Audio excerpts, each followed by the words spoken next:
Fernando Alonso finished second in the Monaco Grand Prix, his and Aston Martin's best result of the 2023 Formula 1 season thus far. But did it waste a better opportunity of overtaking Max Verstappen by pitting for fresh slicks just as the rain began to fall, and everyone else was running on intermediates? Alonso began the race on hard tyres, while Verstappen began on medium tyres. This meant that unless the Dutchman made a mistake off the line, Alonso couldn't compete heading into the first corner. Even though they weren't betting on a win, unless Alonso could overtake on lap 1, it did waste a perfect opportunity later in the race. And at that moment, Aston Martin felt Fernando Alonso could get away with slicks in the rain because it underestimated the magnitude of the rain that fell on Formula 1's Monaco Grand Prix. Alonso's lead over everyone else behind him was so large that he was able to correct the mistake by using inters the following time around and still finish second. But should Aston Martin be embarrassed? Aston Martin and Alonso were at a loss for words in the half lap before their vital first pit stop in Monaco, when Alonso was scheduled to pit ahead of Verstappen after both drivers had endured with long opening stints. It should have been the sole pit stop in a dry race, but this was hampered by progressively severe rain in a specific section of the track, which became wetter from Casino to Portier while the rest of the circuit stayed dry. Alonso was set to make his first pit stop, but the weather conditions made tyre selection difficult. Some drivers had already converted to intermediates, although they stood to lose a lot less. According to Alonso's report, he required intermediates for a few corners, but the rest of the track was dry, so he didn't know what to recommend. The response from Aston Martin was to pit and that it will be for mediums, which Alonso agreed. Aston Martin was concerned about Alonso's aging hard tyres losing temperature, so they believed fresh mediums would handle the circumstances better, and they were also concerned that the rain might fall harder and for longer. To be honest, Aston Martin team principal Mike Crack stated, "We did not anticipate so much rain, so we thought that it would just be a short shower and dry quickly because the track was very hot. Honestly, we thought we could go to the end with the mediums, but we misjudged a bit that it was raining because in part of the track it took very long before it started to rain, and it rained the least. Probably there was a bit of misjudgment, because we also thought that the inters would wear down massively in this part of the track. At the end of the day, it was a conscious decision to go on the mediums, and we saw then a lap later that it was not going to work. With the expectation that the track would dry, Aston Martin's reasoning makes more sense, whether it was a push for the victory or just what the team thought was the best move for Alonso's race.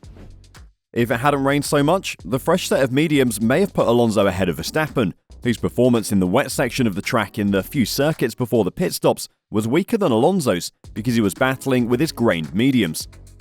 That made him vulnerable. It seemed plausible that moving to a new set of mediums would provide Alonso a significant advantage, either enough to overtake Verstappen in a single lap or enough to put pressure on. That pressure may have compelled Verstappen to prolong the transition to intermediates by another lap, or possibly pit and switch to slicks. And if the slicks had been the tyre to be on for the rest of the race, Alonso would have been in a better position than Verstappen, who would have needed hards or a risky long stint on softs to manage the interim laps with the worst conditions and have more performance in the run to the finish.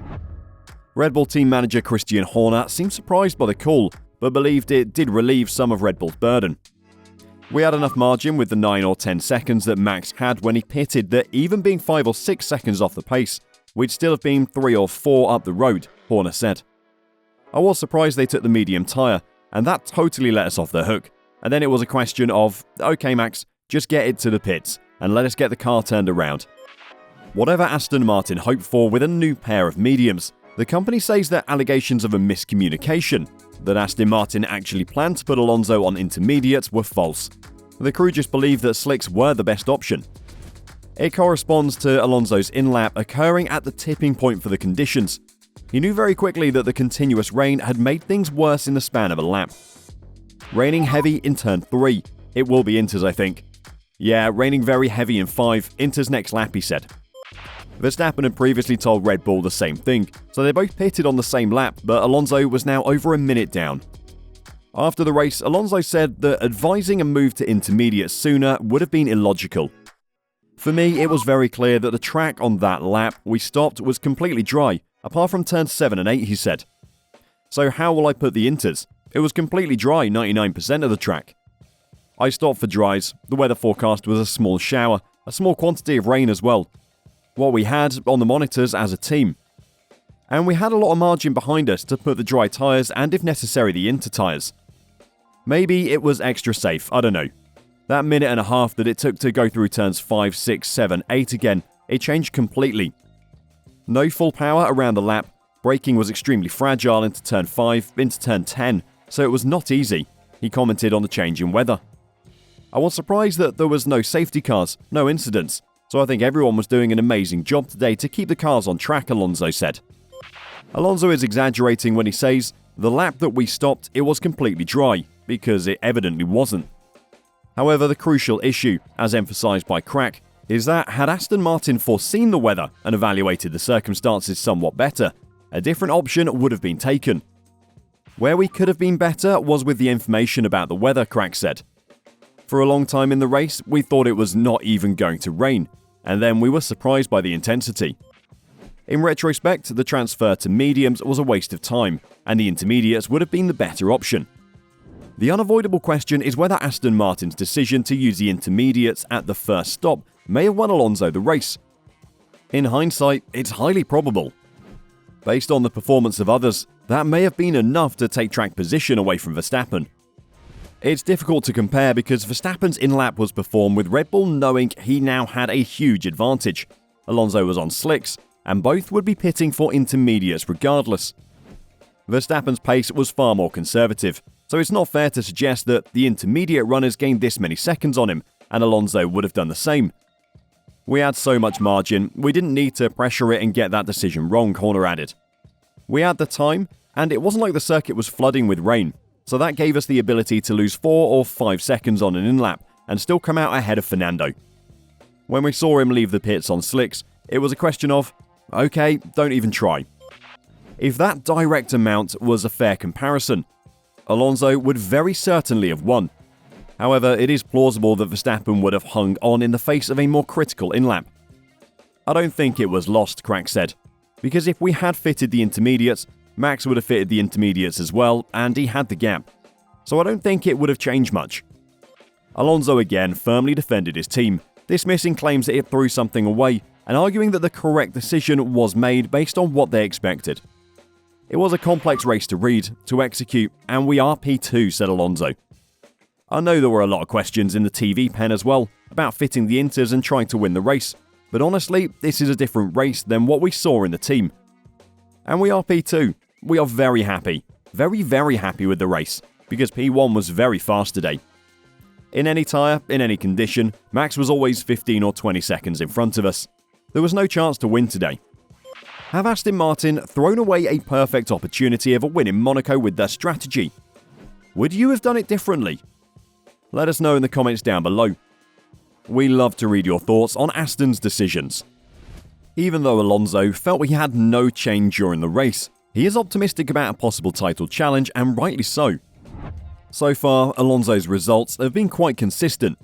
He has landed on the podium in almost every race this season, including a second-place finish in Monaco. The difference between Alonso and Verstappen is 51 points, although Perez and P2 is much closer with a difference of 12 points following Perez's 0 score. Alonso compares his current achievements to previous seasons to see how he might have performed. I think in any of the seasons that I remember, back in the 2000s or early 2010s, I would be leading the championship with the results that I got this year, said the 41-year-old Spaniard at a news conference. But now there is Red Bull and Max dominating every race, and even with great results, you're just stepping behind them every race. So I don't know. We didn't have the best car in 2010, and we arrived leading the championship in Abu Dhabi. He adds about his chances of gaining ground against Red Bull Racing over the course of the season. He continued, "We didn't have the best car in 12, and we still fight for the championship until the last lap in Brazil. So the championship is long, we will not give up." Alonso, on the other hand, is realistic about his possibilities. "We will need weekends where Red Bull has some issues like Sergio had here, with a DNF or 0 points. Alonso understands that more will be required to have a realistic chance of winning the championship, but he is not ready to give up his ambitions just yet. If Max has 1 or 2 of those DNFs, we will be a little bit closer in the championship. This is motorsport, anything can happen, But on pure pace, I think we don't have the chance yet. But we will not give up for sure, said the two-time world champion. What do you think? Will Alonso and Aston Martin be able to challenge the Red Bulls this season? Or should they focus on securing second in the championship?